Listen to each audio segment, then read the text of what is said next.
नमस्कार। कार्यक्रम शिक्षा बहसमा आज हामीले कुमारी कमला राईसँग कुराकानी गर्दैछौँ। उहाँ चाहिँ पूर्व प्रधानाध्यापक अनि त्यस पछाडि अहिले महिला शिक्षक समाजको केन्द्रीय उपाध्यक्ष संस्थापक उपाध्यक्ष पनि हुनुहुन्छ। आउनुहोस् उहाँलाई स्वागत गरौँ। स्वागत छ म्याम। Thank you. नमस्कार निजरा म्याम, थ्याङ्क यू। हजुर, अनि लामो समयसम्म चाहिँ यहाँले शिक्षण पेसा गर्नु भएन, अहिले चाहिँ रिटायर राख्नु भएको छ। कस्तो भएको छ अब दिनदिनै बच्चाहरूसँग खेलेको होइन, बच्चा यहाँले विद्यालयमा दिन बिताइराख्नु भएको, अहिले चाहिँ घरमा विद्यालय बालबालिकासँग अलिकति टाढा हुँदाको अनुभव कस्तो हुँदो रहेछ? सुरुको अवस्थामा चाहिँ अलिकति न्यास्रोपन नआएको होइन, किनभने आफ्नो लाइफभरि नै विद्यार्थीहरूसँग नजिक भएर बसियो। तर अहिले बिस्तारै एउटा समयले जुनसुकै घाउ पनि निको पार्दो रहेछ। अहिले चाहिँ अलिकति 2 वर्ष भइसक्यो मेरो रिटायर भएको। अहिलेलाई त्यस्तो समस्या छैन। मैले आफ्नो लाइफलाई राम्रोसँग म्यानेज गरेको छु। अहिले त्यति धेरै बच्चाहरूसँग खेल्न भेट्न नपाउँदाखेरि न्यास्रोपन मलाई अहिले हटिसकेको छ। अनि यहाँको चाहिँ शिक्षण पेसाको कुरा गर्दाखेरि हजुर, यहाँले चाहिँ शिक्षण यो जनकल्याण माध्यमिक विद्यालयबाट चाहिँ यहाँले शिक्षण पेसा गर्नुभयो होइन? हजुर, यस्तो मैले सुरुवाती अवस्थामा चाहिँ खोटाङ जिल्लाबाट मैले आयोग पास गरेको हो। त्यसले गर्दा मैले त्यहीँको निम्न माध्यमिक विद्यालयमा 2.5 वर्ष जति मैले पढाएँ। त्यस पछाडि चाहिँ अब छोरोलाई पनि पढाउनु पर्ने र आफ्नो फर्दर एजुकेसन पनि अगाडि लानुपर्ने अवस्था आएकोले गर्दा म चाहिँ खोटाङबाट सरुवा भएर ग्राम शिक्षा कपनको ग्राम शिक्षा मन्दिर माध्यमिक विद्यालयमा आएर 3 वर्ष काम गरेँ। अनि त्यस पछाडि म 51 सालको जेठ महिनाबाट जनकल्याण त्यतिखेरको प्राथमिक विद्यालयमा हाजिर भएर काम गरेकी थिएँ। अनि यो जनकल्याण माविसँग चाहिँ यहाँ कसरी जोडिनु भयो? अब मैले हजुरलाई भने सर्वको क्रममा म जनकल्याण प्राविमा त्यो बेलामा आएँ। जतिखेर त्यो प्राथमिक विद्यालय चाहिँ एउटा पार्टीमा सञ्चालन भएको थियो र त्यो विद्यालयमा मैले काम गर्दै जाँदाखेरि हामीले जग्गा प्राप्तिको लागि पनि एउटा टिम मिलाएर काम गऱ्यौँ। अनि एवं तरिकाले धेरै मेहनतका बावजुद अब यो छोटो हाम्रो अन्तर्वार्तामा भन्दा पनि मैले यस विषयमा लेखहरू लेखेको छु र अहिले भर्खरै मैले आफ्नो तस्बिर भन्ने किताब प्रकाशन गरेको छु। यसमा पनि केही अंशहरू राखेकी छु र यो जनकल्याण मावि बनाउने क्रममा धेरैजना साथीहरूको योगदान मध्ये मेरो पनि हो र यसरी हामीले क्रमबद्ध तरिकाले मेहनत गर्दै योजना बनाउँदै जाँदाखेरि जनकल्याण माविलाई एउटा काठमाडौँ जिल्लामा स्थापित गर्न सफल भयौँ। यहाँले भर्खरै पनि कुरा गर्नुभयो होइन, जनकल्याण मावि सुरुको अवस्थामा पार्टी भएको कुरा चाहिँ अब यो पार्टीमा रहेको विद्यालयलाई होइन, अब अहिले हामीले जनकल्याण मावि हेर्ने हो भने त एकदमै राम्रो संरचना पनि पाउँछौँ कि देख्छौँ। संरचनामा भएको त्यत्तिकै विद्यार्थी सङ्ख्या पनि धेरै छ, गुणस्तरीय शिक्षाको कुरा पनि छ होइन। यसको श्रेय कता कता कुमारी कमला राईले का पनि जान्छ भन्ने पनि सुनिन्छ के? यहाँलाई मलाई भनिदिनुहोस् न, यहाँले 1, 2, 3 नम्बरमा यहाँ प्रधानाध्यापक हुँदाखेरि यहाँले के चाहिँ त्यस्तो कुरा गर्नुभयो र जनकल्याण मावि पार्टीबाट अहिले एउटा भनौँ न 5 स्टार होटेलसम्मको स्तरमा आइपुग्यो? यसलाई छोटकरीमा मैले भन्नुपर्दाखेरि आफू हेडमास्टर हुनुभन्दा अगाडिदेखि नै त्यो जनकल्याण प्राथमिक विद्यालयमा मैले चाहिँ एकदमै धेरै खट्ने, साथीहरूसँग टिम मिलाएर काम गर्ने एउटा व्यक्तित्वको रूपमा म रहेँ। अनि त्यस पछाडि जब हामीलाई हाम्रो विद्यालय चाहिँ एउटा भोगाधिकारमा जग्गा प्राप्त गरेर बनाउनु पर्छ भन्ने हाम्रो एउटा टिमको सल्लाह भयो। त्यही अनुसार हामीले धेरै मेहनत गऱ्यौँ धेरै मेहनत गऱ्यौँ। त्यस पछाडि हामीले भोगाधिकारमा जब जग्गा पायौँ, जग्गा प्राप्त भएपछि त्यो एउटा विद्यालयले टर्निङ पोइन्टको रूपमा अगाडि बढ्यो। जब जग्गा प्राप्त भएपछि हामीले अरूबाट पनि केही न केही साथ सहयोग विभिन्न सङ्घ संस्थाहरूबाट प्राप्त हुँदै हुँदै हामीले त्यो विद्यालयलाई चाहिँ एउटा राम्रो विद्यालय बनाउँदै बनाउँदै विभिन्न कालखण्डमा र जब हजुरले भनेको चाहिँ म अहिले 72 पछाडिको कुरा, हुन त म 51 सालदेखि काम गरेँ, त्यहाँ 64 65 2 इयर्स पनि मैले निमित्त प्रहको रूपमा काम गरेँ। त्यो बेलामा पनि धेरै किसिमको अभावै थियो। र अर्को टर्निङ पोइन्ट चाहिँ कुन बेला भयो भने जतिखेर 2072 वैशाख 12मा एउटा विनाशकारी भूकम्प आयो। त्यो आउँदाखेरि भएको संरचनाहरू पनि सबै हाम्रो चाहिँ नि रेड स्टिकर लाग्यो। त्यहाँ बच्चा पढाउन उपयुक्त छैन भन्ने कुरा चाहिँ त्यहाँनिर साबित भए पछाडि हामीलाई धेरै कठिन अवस्थाहरू सिर्जना भयो र म हेडमास्टर पनि भएँ 72 देखि। अनि त्यो बेलादेखि चाहिँ अब के गर्ने त भन्दा पहिला संरचना निर्माण गर्नतिर हामी लाग्यौँ र धेरैतिर हामीले प्रपोजलहरू पेश गर्दै गर्दा हामीलाई चाइनाको सरकारबाट एउटा संस्थाले हामीलाई सहयोग गर्यो र जब भौतिक पूर्वाधार हाम्रो बलियो भयो, अब त्यसभित्र धेरै किसिमका प्रशासनिक झन्झटहरू पार गरेर हामीले विद्यालय बनायौँ र मैले चाहिँ जहिले पनि टिमवर्क राम्रो बनाउन सफल भएँ। र त्यो टिमवर्कको कारणबाट हामीले छोटो समयमा नै हाम्रो चाहिँ भौतिक पूर्वाधार निर्माण गऱ्यौँ। भौतिक पूर्वाधार निर्माण गरिसके पछाडि चाहिँ अब के गरेर शैक्षिक सुधार गर्ने भन्ने कुरा चाहिँ मैले यसलाई वर्कआउट गरेँ र यो व्यवस्थापन समितिमा पनि मैले यो एजेन्डा लगेर गएँ, साथीहरूको साथमा पनि लगेर गएँ। अब हामीले चाहिँ शैक्षिक गुणस्तर वृद्धि गर्नुपर्छ भनेर चाहिँ हाम्रो टिमवर्क बन्यो र त्यो टिमवर्क बनिसकेपछि पनि कताबाट स्टार्ट गर्ने भन्ने कुरा अझ हामी अन्यलमा थियौँ।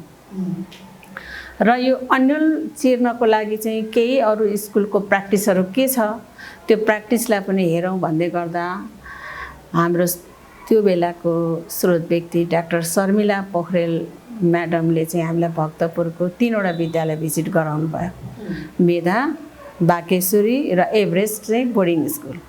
र त्यहाँबाट हामीले थुप्रै सूचनाहरू सङ्कलन गरेर ल्यायौँ। हामीहरूसँग उत्साह बढ्यो र त्यो उहाँहरूको कामलाई हामीले कार्यान्वयन गर्न के गर्नुपर्छ भन्दै गर्दा सामुदायिक विद्यालयमा पढ्ने बालबालिकाहरू चाहिँ उनीहरूलाई घरको शैक्षिक सपोर्ट हुँदैन, हाम्रो त्यतिखेरको निष्कर्ष थियो। जति गृह कार्य दिएर पठायो विद्यार्थीले जस्ताको तस्तै ल्याउने, नपढ्ने, एकदमै त्यो वातावरणलाई हामीले त्यहाँबाट कसरी हटाउनुपर्छ भन्दा अब रिमिडियल क्लास दिनुपर्छ। रिमिडियल क्लास चाहिँ कसरी दिने भन्दा मास रिमिडियल नै दिउँ भनेर जुन एउटा सुरुवाती अवस्थादेखि हामीले रिमिडियल क्लासलाई अगाडि बढायौँ। विद्यार्थीसँग थोरै शुल्क लिएर त्यो क्लासहरू हामीले सञ्चालन गऱ्यौँ। त्यसको रिजल्ट चाहिँ अत्यन्त राम्रो आयो। त्यस पछाडि विद्यार्थीको पनि एकदमै धेरै फ्लोहरू बढ्दै बढ्दै गयो। त्यो भनेको चाहिँ एक्स्ट्रा क्लास। एक्स्ट्रा क्लास हाम्रो 10 र 4 चाहिँ दिउँसोको क्लास भइहाल्यो, नियमित क्लास। अनि हामीले 4:15 देखि 6:15 सम्म 2 घन्टा पुरा हामीले चाहिँ रिमिडियल क्लास दियौँ, 4 क्लासदेखि 10 क्लाससम्म। यसले चाहिँ धेरै राम्रो सपोर्ट भयो विद्यार्थीहरूलाई र हाम्रो विद्यालय चाहिँ एउटा अभिभावकको माझमा, विद्यार्थीको माझमा यो राम्रो विद्यालय हो भन्ने चाहिँ एउटा सन्देश पनि दिन सफल भयौँ।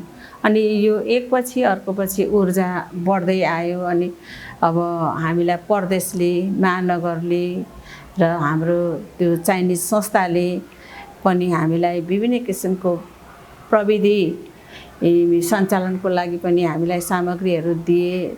अनि राम्रो काम गर्न थालेपछि सबैको विश्वास प्राप्त गर्न सकिने रहेछ, जसले गर्दा हामीले पछाडि फर्केर हेर्नु परेन। एकपछि अर्कोपछि हाम्रो विद्यालय एउटा भौतिक पूर्वाधारमा पनि अब्बल भयो र प्रविधि मैत्री पनि विद्यालय बनेको हुनाले जनकल्याणमा भी काठमाडौँ महानगरभित्र चाहिँ राम्रो विद्यालयको रूपमा स्थापित हुन सफल भयो। हजुर, अब यहाँले आफूले काम गर्दाखेरिको सङ्घर्ष होइन अलिकता त सुनाइ नै सक्नुभयो। हजुर। तर पनि हाम्रो समाजमा कस्तो छ भने महिलाहरूले एउटा नेतृत्व नै नलिने होइन, नेतृत्व लिन पनि डर मान्ने, दिनेहरूले पनि महिलाले नेतृत्व लिन सक्छन् र भन्ने प्रश्न पनि छ क्या। यो प्रश्नका बीच यहाँले महिला प्रधानाध्यापक हुँदाखेरि यहाँले भोग्नु परेका चुनौतीहरू के थिए त्यो पनि सुनाइदिनुहोस् न। म्याम मेरो चाहिँ अलिकति फरक अनुभूति छ। मैले चाहिँ आफ्नो पहिचान चाहिँ सुरुवाती अवस्थादेखि नै कहाँबाट असफल हुन्छ भन्ने कुराको अध्ययनका साथ म अगाडि बढ्थेँ, जसले गर्दा कहिल्यै पनि मैले लगेको योजनाहरू असफल भएको मलाई अनुभूति छैन। हजुर, अब यहाँसँग चाहिँ यति धेरै अनुभव छ होइन, अन्य शिक्षकहरूलाई पनि बताइदिनुहोस् न के गर्यो भने विद्यालय राम्रो विद्यालय बन्दो रहेछ, नमुना विद्यालय बन्दो रहेछ, विद्यालयमा गुणस्तरीय शिक्षा दिने उपाय चाहिँ सहित यहाँले के भयो भने विद्यालय एकदमै राम्रो बन्छ भनेर भनिदिनुहोस् न। Thank you Nirjala ma'am. पहिलो कुरा चाहिँ विद्यालय बन्नुभन्दा पनि पहिला आफ्नो व्यक्तित्व बनाउनु पर्छ भन्ने मलाई लाग्छ। सर्वप्रथम व्यक्तित्व अध्ययनशील हुनु पर्यो, अहिलेको समय सापेक्ष इस्युहरूलाई बुझ्न सक्नु पर्यो र समुदायसँग नजिक हुन आवश्यक छ र साथसाथै विद्यालयभित्र पनि सकेसम्म नेतृत्वले सम्पूर्ण साथीहरूलाई एक ठाउँमा राख्ने प्रयास गर्नको लागि मैले के गर्दा हुन्छ भन्ने कुरा वर्कआउट आफ्नो मनभित्र नै आफूले गरेर अगाडि बढ्यो भने ती साथीहरूले पनि सधैँ साथ दिन्छन् भन्ने मेरो चाहिँ निष्कर्ष हो।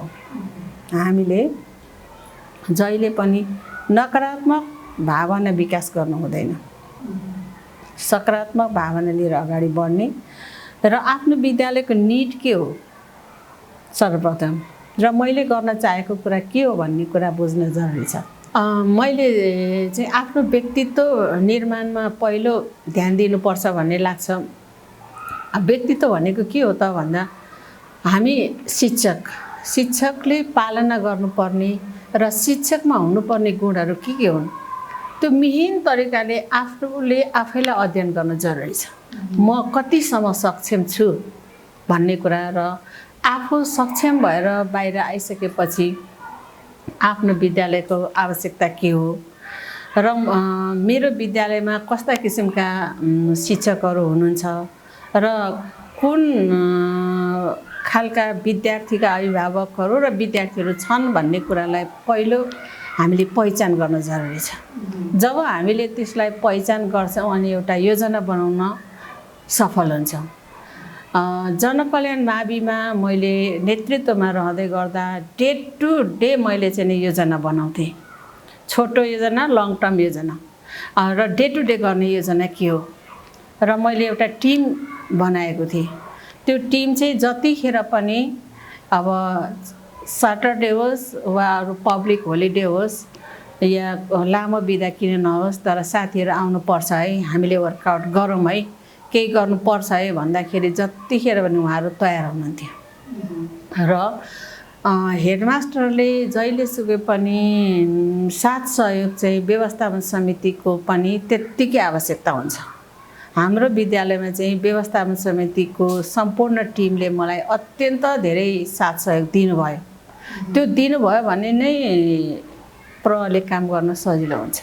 उहाँहरूको विश्वास जित्नको लागि हामी के हुनु पर्यो त भन्दा हामीले हाम्रो व्यक्तित्वलाई चाहिँ उहाँहरूको साथमा चाहिँ उहाँहरूसँग जाँदाखेरि यो मान्छेले एकदम ठिक काम गर्छ भन्ने एउटा प्रभाव जमाउन पनि सक्नु पर्यो। उहाँले भनेको योजनाहरू चाहिँ सबै संस्थाको लागि हो र बालबालिकाको लागि हो भन्ने कुरा चाहिँ इम्प्रेसन पारिसकेपछि काम गर्न सजिलो हुन्छ। त्यसैले सम्पूर्ण अब महिला दिदीबहिनीहरूले पनि नेतृत्वमा आउन चाहना राख्नु आजको आवश्यकता हो र आउनु पनि पर्छ र आइरहनु भएको छ। अहिले चाहिँ पहिलाको तुलनामा अहिले आइरहनु भएको छ। यसरी आइसकेपछि मैले मेरो जिम्मेवारी र मेरो पेसा के हो भन्ने कुरा गहन रूपमा मनन गरियो भने जुनसुकै काम गर्न सफल भइन्छ। हजुर, अब अलिकति विद्यार्थीको रुचिको कुरा पनि हजुर गरौँ हजुर होइन? हजुर विद्यार्थीको पढाइप्रति रुचि बढाउन चाहिँ के गर्नुपर्छ त? विद्यार्थीको रुचि बढाउनको लागि चाहिँ विद्यार्थीको मानसिकताको अध्ययन हुन जरुरी छ। म त जहिले सुके पनि क्लास टिचर, सब्जेक्ट टिचर साथीहरूलाई भन्थेँ कस्तो फ्यामिलीबाट विद्यार्थी आइरहेको छ र उसलाई कस्तो किसिमको समस्या छ, त्यो समस्यालाई बुझेर हामी अगाडि बढ्नुपर्छ र विद्यार्थीको चाहना के हो बुझौँ है भन्थेँ मैले। र विद्यालयमा जति दिन सकिन्छ हामीले दिने कोसिस गर्नुपर्छ। बालबालिकालाई सकारात्मक त्यहाँ चाहिँ विद्यालयमा चाहिँ कस्तो हुन्छ भने एकदमै पढ्न ट्यालेन्ट विद्यार्थी पनि हुन्छ, अलि कम ट्यालेन्ट, अनि पढ्नै नसक्ने बच्चा पनि हुन्छ नि। हामीले त त्यो सबै बालबालिकालाई मिलाएर उसको मनोभाव बुझेर होइन, उसको ट्यालेन्टलाई बुझेर त्यो किसिमको उहाँलाई शिक्षा दिनुपर्ने हुन्छ होला। अनि कस्तो हुन्छ त्यति बेला प्रधानाध्यापकको भूमिका अथवा कक्षा शिक्षकको भूमिका कस्तो हुनुपर्छ? यो एकदमै चुनौतीको कुरा हो म्याम। हामीले डे टु डे फेस गरेकै हो र साथीभाइहरूले कुरा राख्थे कुनै विद्यार्थीहरू यस्तो राम्रोसँग पढेर गइरहेको छ, अर्को पाठ लैजाउँ भन्यो विद्यार्थीहरू धेरै चाहिँ फेरि ब्याक छन्। तर अब यी तिनै खालका विद्यार्थीलाई कसरी अगाडि लाने भन्ने सन्दर्भमा चाहिँ हामीले अभिभावक बीच पनि जान्थ्यौँ। तपाईको बालबालिका, तपाईको छोरा वा छोरी चाहिँ पढ्नमा एकदमै रुचि राखिरहेको छैन, अनि टिचरहरूको नजिक आउन मानिरहेको छैन, के हो भनेर हामीले समस्या पहिचान गर्ने। समस्या पहिचान गरिसकेपछि उसलाई कस्तो किसिमको हामीले सपोर्ट गर्छौँ, अनि त्यो सपोर्टबाट केही कमजोर विद्यार्थीहरू उठाएको पनि हामीसँग उदाहरणहरू प्रशस्तै थियो। त्यसका लागि चाहिँ आफ्नो विषय शिक्षक अनि आफ्नो चाहिँ क्लास टिचर जसले हाजिर गर्न भनेर जानुभएको क्लास टिचरहरू, कक्षा शिक्षकहरूलाई सोध्ने विद्यार्थीहरूको को विद्यार्थीले कस्तो डिसिप्लिन देखाइरहेछ, तपाईँ आफैले समाधान गर्न सक्नुभएको छ कि छैन भने तपाईँ हामी बसेर उसको लागि के गर्नुपर्छ सल्लाह गरौँ भन्थेँ मैले चाहिँ। र हामी बारम्बार त्यो विद्यार्थीको बिचमा चाहिँ हामी सरसल्लाह गरिरहन्थ्यौँ र हामीले जे गर्न सक्छौँ सर्वप्रथम त बालबालिकाको समस्यालाई बुझेर त्यो समस्या पहिचान गरिसकेपछि उसलाई चाहिँ हामीले दिने सपोर्टको लागि हामी तयार हुन्थ्यौँ। अनि त्यो तयार भइसकेपछि बालबालिका पनि हेप्पी मुडमा आउने। र जनकल्याण माविको पहिलो एउटा शर्त नै के थियो भने बच्चाहरूलाई हाम्रो कम्पाउन्डमा छिरिसकेपछि उनीहरूलाई सम्मान दिने, माया दिने। जतिखेर 10 बजे छिर्थे 10-15सम्म चाहिँ हामीले त्यो हाम्रो कम्पाउन्डमा जति बच्चा अट्छ उनीहरूलाई विभिन्न किसिमका गीतहरू लगाइदिएर नचाइदिने, अनि राम्रोसँग उनीहरू गोलबद्ध भएर आफ्नो आफ्नो ठाउँमा कक्षा शिक्षकले लिएर जाने, नचाउने, पसिना निक्लिन्जेल उनीहरूलाई हँसाउने, अनि त्यस पछाडि हामी क्लासमा लान्थ्यौँ। त्यसले गर्दा मेन कुरा चाहिँ यो सामुदायिक विद्यालयमा विभिन्न उनीहरूको क्षमता भएको बालबालिकाहरूलाई हामीले उठाउनको लागि सर्वप्रथम उनीहरूलाई हौसला दिने नै एउटा अचूक औषधि हो जस्तो मलाई लाग्छ। जब हौसला र माया दियो अनि पोजिटिभ उसँग चाहिँ सकारात्मक कुराहरूबाट उसलाई काउन्सिलिङ गरेपछि त्यो बच्चा भोलिदेखि उसको अनुहार, उसको एक्टिभिटिजहरू बेग्लै भएर आउँछ। अब हामीले सामुदायिक विद्यालयहरूलाई हेर्यो भने होइन कतिपय विद्यालयहरू धेरै राम्रा छन्। जनकल्याण मावि जस्तै धेरै अगाडि बढेको, विद्यार्थी सङ्ख्या पनि एकदमै धेरै भएको होइन, शिक्षा पनि गुणस्तरीय शिक्षा दिन उहाँहरू सफल हुनुभएको। भनौँ न एउटा निजी विद्यालयसँग कम्पिटिसन गर्न उहाँहरू सक्ने हुनुभएको छ क्या। हो पक्कै पनि। तर कतिपय सामुदायिक विद्यालय यस्तो छ काठमाडौँमै होइन, विद्यार्थी सङ्ख्या छैन, अनि शिक्षकहरू दिनभरि घाम तापेर बस्नुपर्ने अवस्था जस्तो, स्वेटर बोलेर बस्नुपर्ने अवस्था जस्तो, विद्यार्थीभन्दा शिक्षकको सङ्ख्या धेरै होइन, त्यस्तो देखिन्छ नि त। अब यहाँले चाहिँ यो यसरी गिरेको सामुदायिक विद्यालयलाई माथि ल्याउन यस्तो टिप्स दिनुहोस् न, यो कसरी माथि आउँछ? सर्वप्रथम त निर्जला म्याम अहिले भर्खरैको अवस्था जुन 78-79बाट चाहिँ अलिकति महानगरको निगरानी पनि बढेको र आफैमा एउटा चेतनाको कारणले गर्दा शिक्षकहरूले स्वेटर बन्ने काम त टोटली बन्द भएको छ। पहिला चाहिँ थियो, त्यो हाम्रै स्कुलमा पनि थियो, मैले देखेको थिएँ होइन, तर पछिल्ला आउरमा चाहिँ बढेको छ। सर्वप्रथम मैले दिने टिप्स भनेको चाहिँ के हो भने नेतृत्वले शिक्षकहरूलाई चाहिँ सम्मान अनि हौसला र माया दिनुपर्छ भन्ने मलाई लाग्छ। सबभन्दा ठुलो कुरो त माया नै रहेछ। माया भनेको पनि प्रकार हुन्छ नि होइन।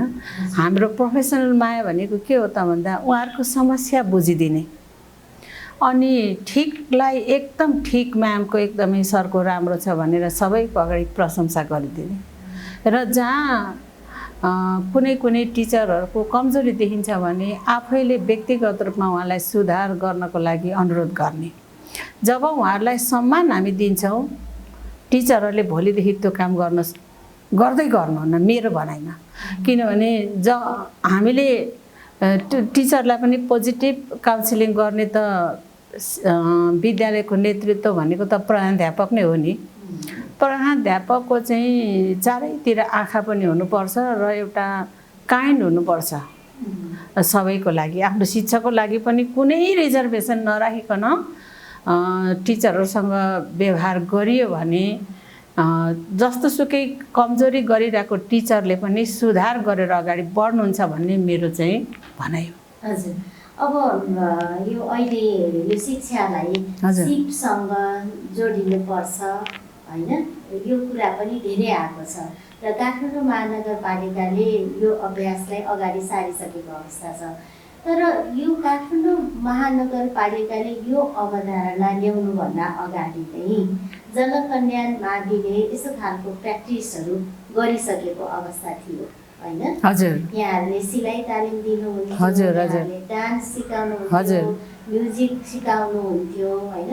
यहाँ सायद मलाई लाग्छ यहाँ प्रधानाध्यापक हुँदाखेरि नै यो किसिमको अभ्यास भइसकेको थियो। हजुर हजुर, यस्तो खालको कन्सेप्ट चाहिँ यहाँलाई कसरी आयो, यो किन ल्याउनु भयो? Thank you ma'am. यो चाहिँ के हो भने हामीले त शिक्षामा लामो समय काम गरिसक्यौँ अनि हामीले समाजमा देख्छौँ, समुदायमा देख्छौँ बालबालिका जबरजस्ती पढ्छन् अनि उनीहरू बजारमा जाँदा केही पनि गर्न सक्दैनन्। अब त्यो अवस्थालाई हेरिसकेपछि चाहिँ अबको आवश्यकता भनेको चाहिँ सिप नै हो। अब सिप भएन भने बालबालिकाले केही पनि गरेर खान सक्दैनन्। जति पनि अहिले हाम्रो राष्ट्रिय समाचारहरूले पनि यसलाई एउटा मूल समाचारको रूपमा ल्याएका छन्। कति पढेका छन् तर उनीहरूले काम गर्न उनीहरूसँग सिप छैन। त्यसले गर्दा यो सिप दिनुपर्छ भन्ने कुराको एउटा हामीले दिनुपर्छ भन्ने कुरा चाहिँ म प्रधानाध्यापक हुँदाखेरि नै हामीले शिक्षक स्टाफ मिटिङमा र व्यवस्थापन मिटिङमा मैले एजेन्डा लिएर जान्थेँ।